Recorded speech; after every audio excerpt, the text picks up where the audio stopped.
All right. Hello, hello. Hope everyone is doing well. We're starting a new unit today. We're starting Unit 4. And I'm excited to go through Lesson 1 with you today. So let's get started. In the last unit, in Unit 3, we talked about the legislative branch. The legislative branch is Congress, and they make the laws. Well, in this unit, we're going to be talking about the executive branch. The executive branch is the branch of the government that actually implements the laws, puts them into place. And the executive branch is dominated by the president. Okay, but it's not just the president that we're going to see. The executive branch also includes the vice president and, more importantly, all of the cabinet members. All right, so we're going to go through and we're going to talk about that in this unit. So let's start with Lesson 1. Lesson 1 deals with the president, and so let's get started. President Cleveland once stated that in the scheme of our national government, the presidency is preeminently the people's office. So, what do you think he meant by that? The president is beholden to the will of the people by whom he was democratically elected. So, what characteristics make an effective president? The president of the United States is sometimes referred to as the leader of the free world. This position is a pivotal one that needs to be filled by a person with a certain skill set and personal disposition. So, kind of some of the things to be thinking about as we go through this unit. What qualities must a president have to be an effective leader? How much power should the executive branch have? How should the president meet the needs of the American people? Okay, so we're going to look at the powers and functions of the executive branch, the U.S. government. We're going to learn about the responsibilities of the president, of the vice president, and the cabinet, along with all the departments and agencies that make up the executive branch. Okay. As part of the executive branch, the president carries out and enforces the laws of the country, especially those of the Constitution and the Bill of Rights. This critical branch also manages the daily affairs of the country, such as economic stability, legislative approval, national defense, and foreign affairs. Okay, so in this lesson specifically, we're going to look at the formal qualifications for president. What is it that makes up the qualifications that presidents have to have? And what are some of the informal qualifications for president, and how might that change in your lifetime? And should there be restrictions on the number of times a person can be elected president? Okay, we'll talk about that. And just some keywords: presidential succession and the Presidential Succession Act of 1947. We're going to talk about what that means a little bit later. Okay. So on to slide 2 is a pretest. We're not going to take this now on the video, but definitely you need to go through, take this pretest. The pretest is really good. It gives you an opportunity to kind of get a sense of what are the sorts of things that you're going to be learning about in the unit, and it gives us an opportunity to kind of see where you're starting from. Okay, so I encourage you, be sure you take that, but I'm going to skip it right now.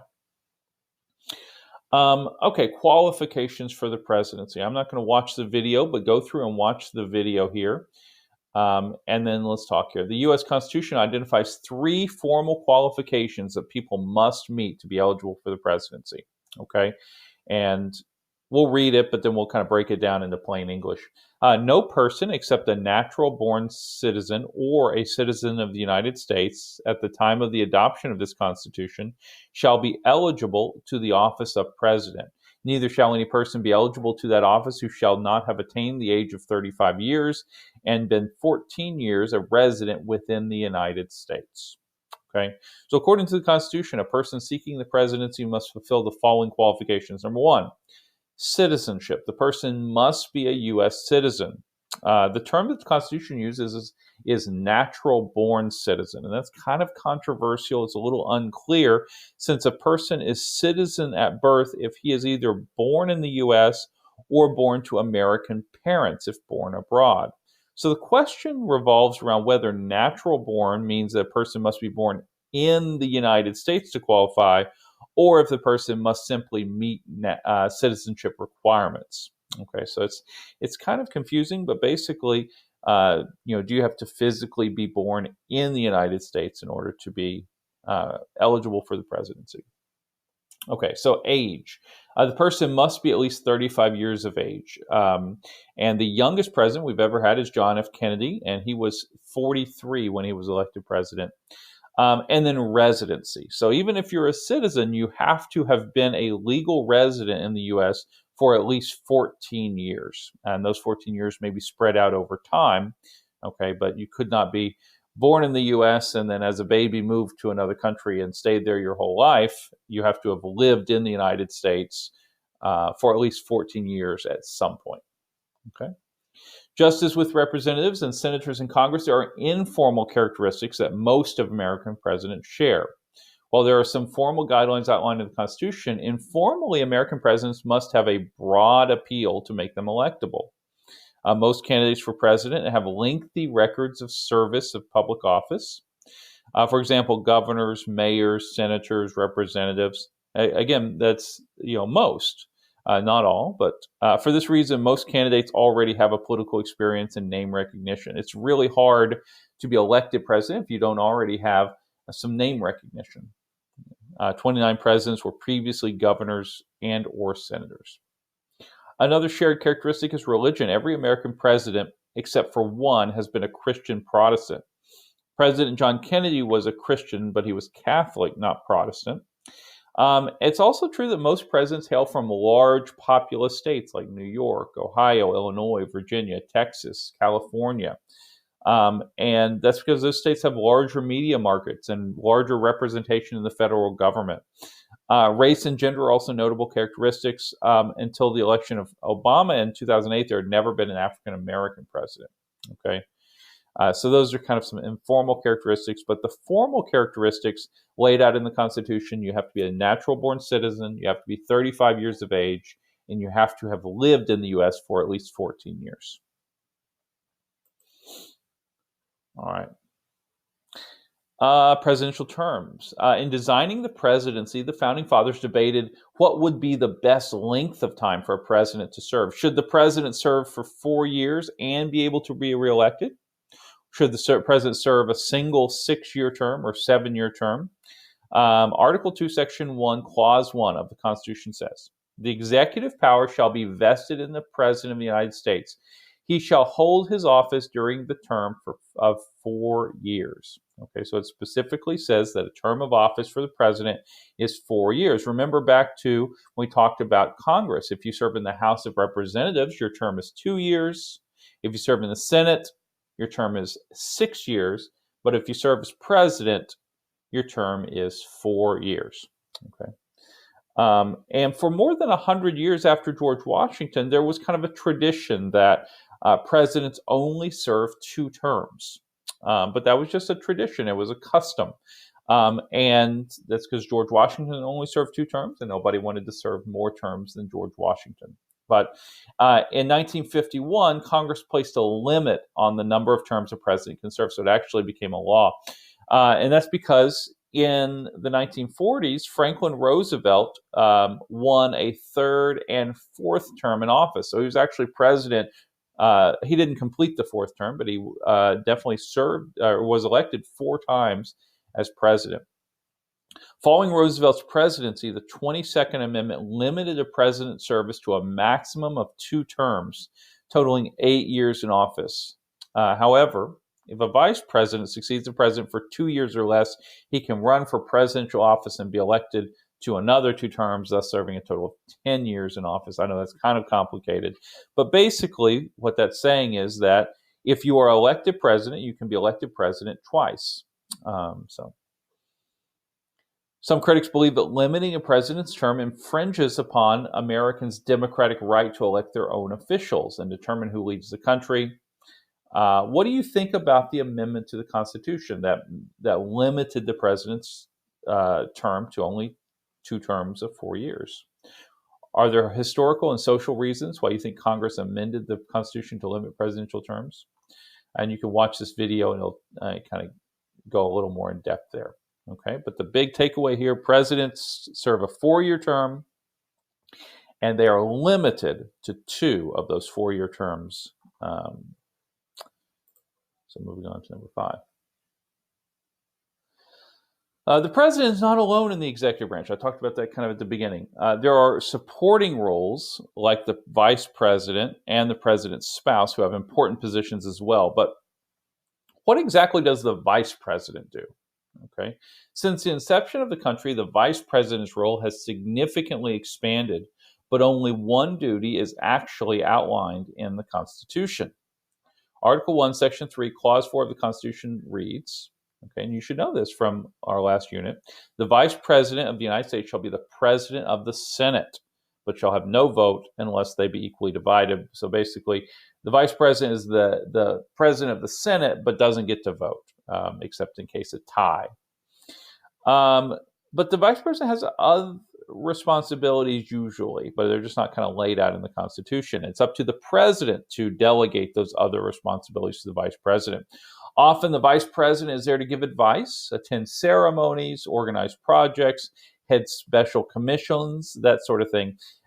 In this section, you're going to learn about the role and the purpose of the vice president, as well as the process of presidential succession. We're going to talk about presidential succession here in just a second. Okay, so you could go ahead and read topic 5 from 207 to 209 in your government text. I'll skip that right now, but as you read the text, consider how the role of the vice president has changed over time. Okay, and then think about these questions. Is it necessary to have a vice president? Should the vice president have more power?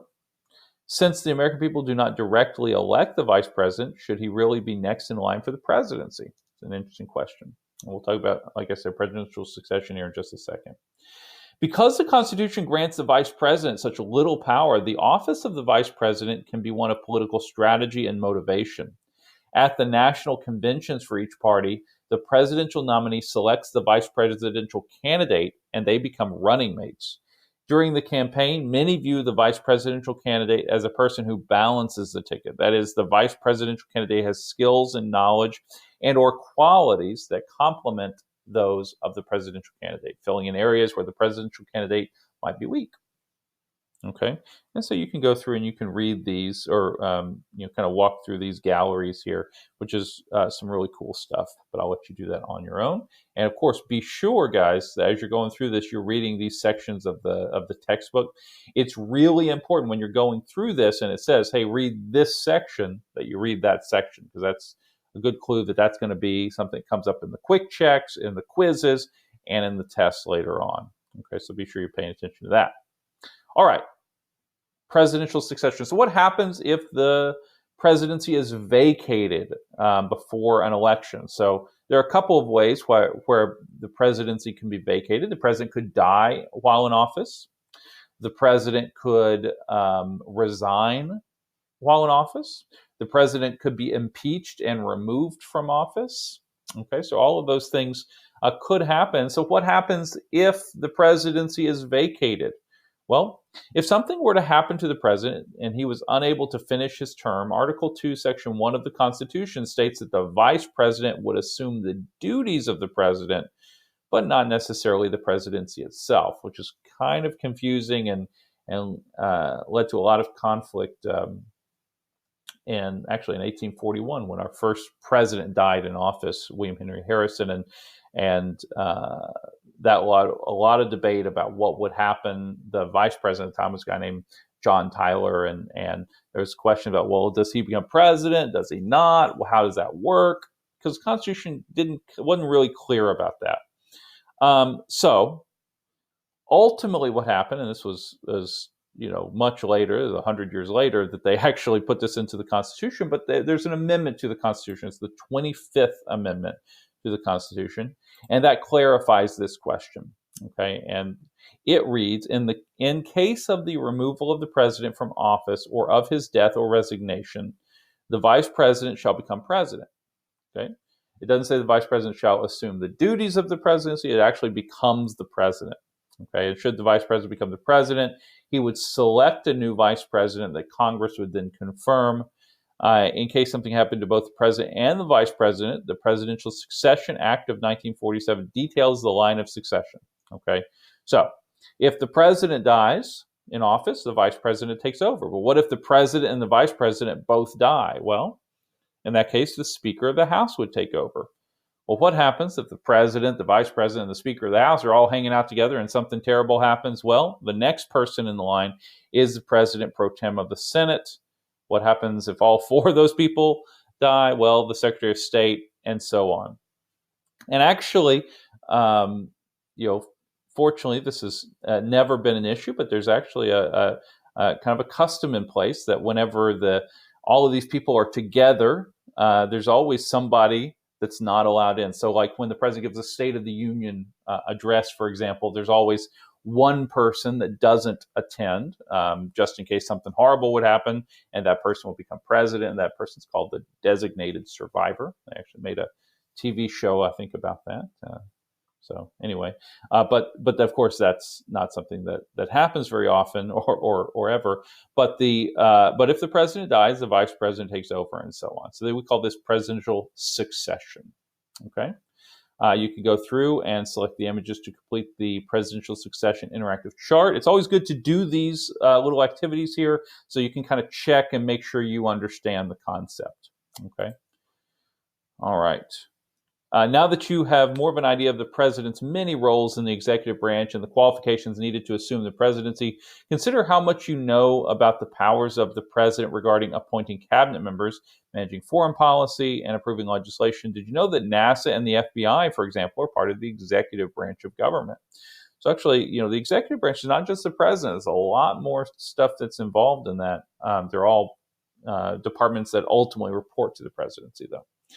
And so you could go through this and do this little activity. It's really interesting to do this research. Okay, but I'll skip that for now. Alrighty. And then here's a review activity. You can watch the video.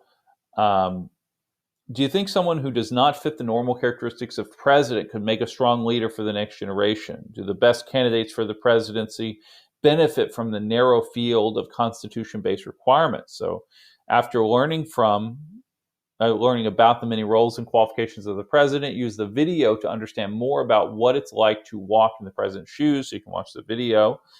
And then the vice presidential role has evolved and expanded over time. Instead of just being a president waiting, the vice president actually plays a key role in the president's cabinet. And you can watch the video to learn more about that. Okay. And then you can end with this interactive gallery. And again, I really encourage you to be sure that you're doing all of these little activities here because they'll help you understand the concepts.